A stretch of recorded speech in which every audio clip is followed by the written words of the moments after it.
All right, guys, what's going on? Welcome in. So we have some breaking NFL news that came out a couple minutes ago here.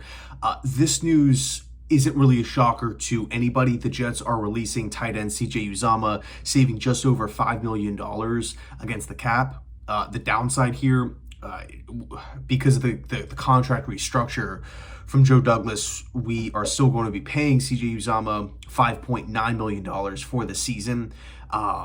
It's again, you look at the numbers, you look at the production, just another signing, another release that just simply had to happen.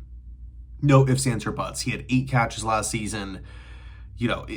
We had to move on. We had to save the money and delegate that money elsewhere. I don't really feel like anybody's blown away by this news or anything like that. And of course, we still have Jeremy Ruckert and Tyler Conklin, 2 tight ends, in my opinion, that provide more, that are still on the roster. Right now, of course, you look down the free agent list and tight ends, or at tight ends, there's a ton of them. There are so many talented tight ends that are hitting the open market this offseason.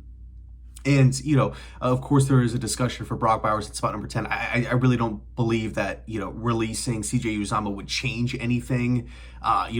If Bowers is on the board there, right, I don't think that would be like a deciding factor, in my opinion, with Joe Douglas. Like, oh, well, now we don't have Uzomah, now we should go target Bowers, if that makes sense.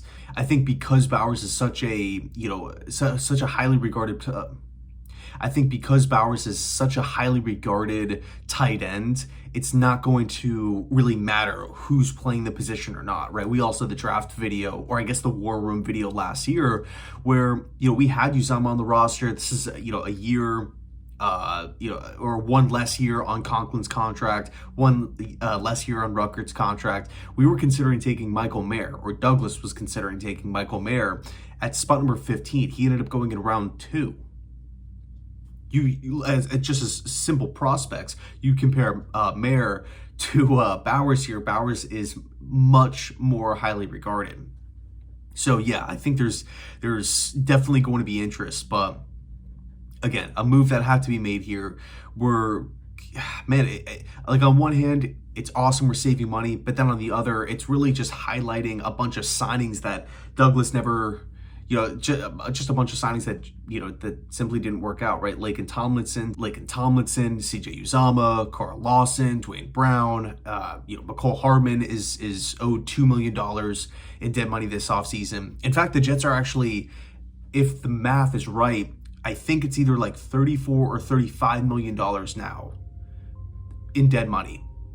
And we were second in the NFL coming into this release. So a bit of a tough pill to swallow, but at the end of the day, we just have to look at the facts here. We can't do anything about what happened in the past. We can only move forward.